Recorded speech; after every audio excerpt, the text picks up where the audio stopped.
बिस्मिल्लाहिर्रहमानिर्रहीम। आप देख रहे हैं मेरा यूट्यूब चैनल और फेसबुक पेज लीगल ईगल्स। बात करेंगे 2000 केस के ऊपर और आप लोगों के लिए बहुत बड़ी खुशखबरी है। खुशखबरी कुछ इस तरह से है कि आप लोगों को जो आप लोगों के सवालात होते हैं, आप लोगों के जो कंसर्न्स होते हैं, जिनके ऊपर आप लोग जो इश्यूज हैं जिसके ऊपर आप लोग बहुत कंसर्न हैं, सबसे बड़ा इशू तो बच्ची की बाजियाबी है कि अब तक दुआ को बाजियाब क्यों नहीं करवाया गया। और उसके अलावा कुछ ऐसे कंसर्न्स हैं जो मुबैना तौर पर ज़हीर गैंग है और जो इसको गैंग कहने के लिए हैं कि इस गैंग को गैंग साबित करने से मुतल्लिक जो आप लोगों के तमाम सवालात होते हैं उससे मुतल्लिक जो है ना एक बहुत बड़ी खुशखबरी है।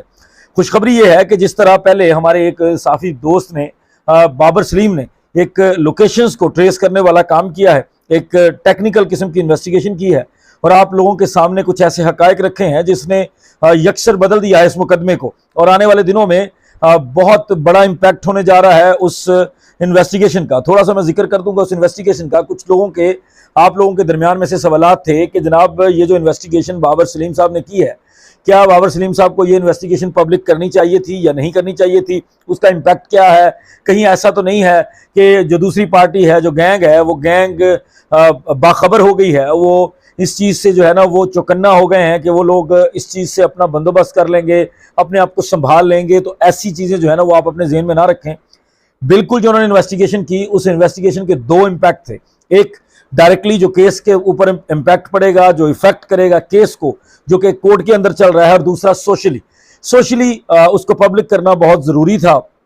क्योंकि इस वक्त जब हम ये सारी बातें कर रहे हैं, जब हम इस सारी चीज़ के अंदर से गुजर रहे हैं, तो हमें दो तरह के दुश्मनों का सामना है। एक तो वो गैंग है जिसने बच्ची को अपने चुंगल में रखा हुआ, और इस तरह के कई गैंग हैं। क्योंकि इस मुकदमे के बाद बहुत सारे गैंग जो हैं वो गिर जाएंगे, वो झुक जाएंगे, और उनके लिए भी एक वेकअप कॉल होगी कि अब लोग खड़े हो गए, अब लोग इन चीज़ों के ऊपर बात करते हैं। और बहुत सारे लोग जो है ना, पॉजिटिव लोग इस तरह के इश्यूज के अंदर आ जाते हैं और उसके बाद इसको छुपाया नहीं जा सकता। दूसरा इम्पैक्ट इस डायरेक्टली इस टेक्निकल इन्वेस्टिगेशन का आपके केस के अंदर है।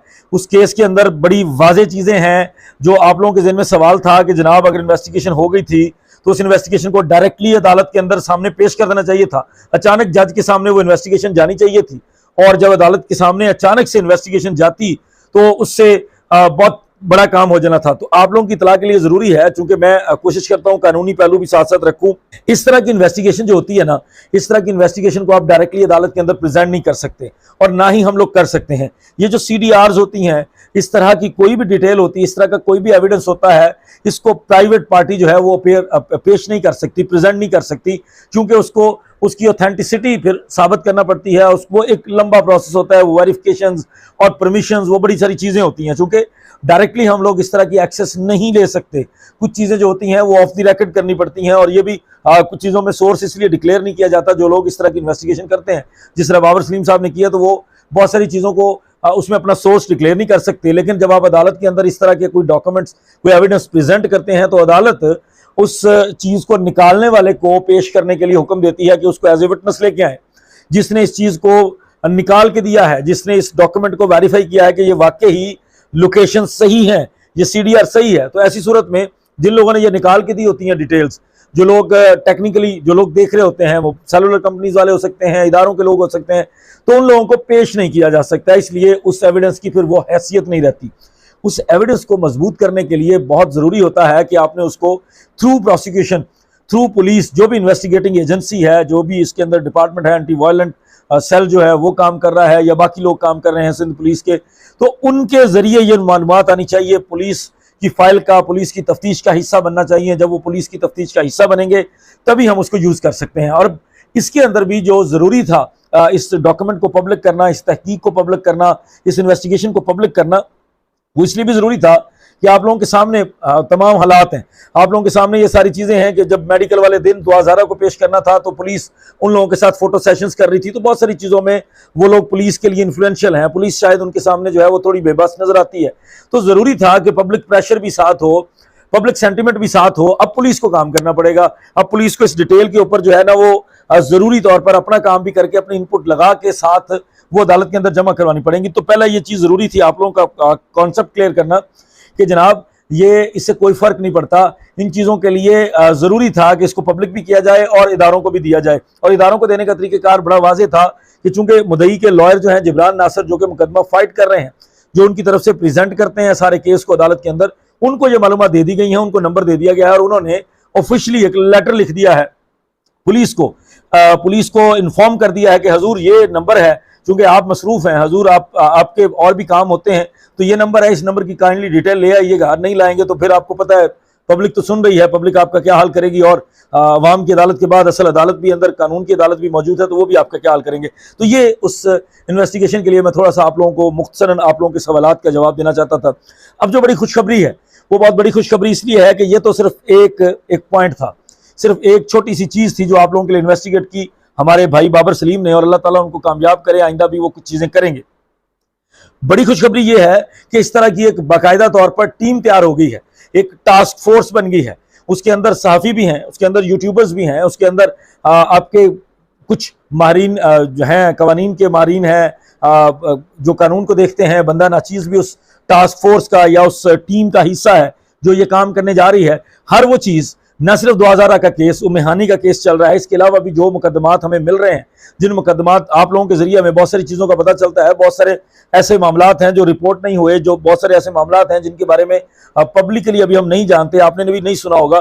तो एक टास्क फोर्स बन गई है, वो लोग जो यूट्यूब के ऊपर अपनी प्रेजेंस रखते हैं, उसके अंदर मेन स्ट्रीम के लोग हैं, और आप लोगों के लिए बहुत बड़ी खुशखबरी है कि मेन स्ट्रीम मीडिया के बहुत बड़े किरदार भी आपको नजर आएंगे, बहुत बड़े लोग भी नजर आएंगे, जिन लोगों का मेन स्ट्रीम मीडिया के ऊपर एक अच्छी खासी फॉलोइंग है, एक बाकायदा तौर पर टीम है, जो बहुत जल्द हम आपके लिए आपको अनाउंस करेंगे।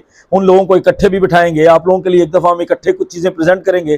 पहले हम चाहते हैं कि जिन चीज़ों के ऊपर हम काम कर रहे हैं, जिन चीज़ों के ऊपर हम अपनी तफ्तीश, अपनी तहकीक, अपनी रिसर्च, अपनी वर्किंग मुकम्मल कर रहे हैं, उसमें हमारे साफी दोस्त अपने तौर पे चीज़ों को खंगालेंगे, चीज़ों को निकालेंगे, डिगअप करेंगे, बहुत सारे फैक्ट्स को, बहुत सारी मालूमात निकालेंगे, और फिर जो कोई कानून से रिलेटेड होगी तो बंदा नाचीज़ के उसके अंदर काम करेगा, उसके अंदर अपना रोल प्ले करेगा। और जब हम उन चीज़ों में से कुछ ठोस चीज़ निकालेंगे, कोई वाकई ही काम की चीज़ होगी, कोई बहुत ही ज़बरदस्त किस्म की चीज़ होगी जो आप लोग सुनना चाहते हैं, देखना चाहते हैं, और इस मुकदमे में हेल्प करेगी, तो पहले उस चीज़ को हम उस हद तक आपके साथ ज़रूर शेयर करेंगे जिससे उसका कोई नुकसान ना हो, हमारी रिसर्च का कोई नुकसान ना हो। लेकिन जैसे ही हम वो अपनी उस साइड पे मुकम्मल कर लेंगे तो हम उसके बाद आप लोगों के साथ भी शेयर करेंगे, आप लोगों के सामने भी वो फैक्ट्स रखेंगे, आप लोगों के सामने वो चीज़ें रखेंगे, ताकि आप लोगों के ज़हन में जो सवालात होते हैं, आप लोग जो बहुत सारी चीज़ें सोच रहे होते हैं कि जनाब पुलिस ये क्यों नहीं कर रही।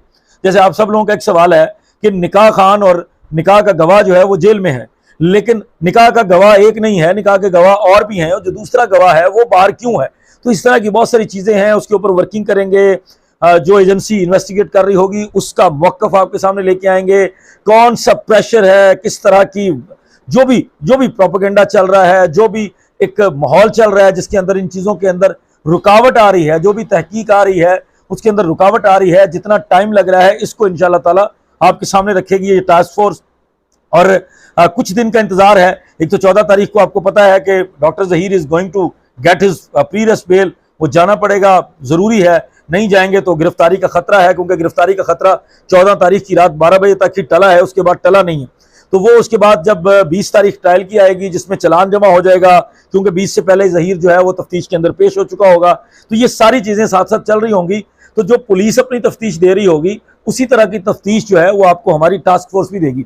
और इंशाल्लाह ताला अगर कोई लूप होल होगा, अगर कोई फाउल प्ले करने की कोशिश की जाएगी किसी किस्म का भी, तो उसको फौरी तौर पर एक्सपोज किया जाएगा। आप लोगों की मदद से, आप लोगों की सपोर्ट से इन सारे मसाइल को हल करने के लिए पूरा जोर लगाया जाएगा। ये सिर्फ आपको बता देता हूँ एक ओवरव्यू कि इस टीम के अंदर कराची से लोग शामिल हैं, इस्लामाबाद से लोग शामिल हैं, लाहौर से लोग शामिल हैं, जैसे मैंने आपको बताया सहाफ़ी हैं, बाकायदा मेन स्ट्रीम मीडिया के साथ, प्रिंट मीडिया के साथ, और आपका जो यूट्यूब का तबका है, जो यूट्यूब के ऊपर जो वाकई ही सही काम करने के लिए यूट्यूब के ऊपर मेहनत करते हैं, वो लोग भी शामिल होंगे, और कानून जानने वाले चंद लोग भी शामिल होंगे, उसमें बंदा नाचीज़ शामिल है। और बहुत जल्द इंशाल्लाह ताला आपके लिए अच्छी अच्छी खबरें जो है वहाँ से आएंगी। और तब तक हमें इजाज़त दें, इंशाल्लाह ताला साथ साथ अपडेट करेंगे, जो भी नई अपडेट होगी, जो भी नई डेवलपमेंट होगी। 14 तारीख बहुत इंपॉर्टेंट है।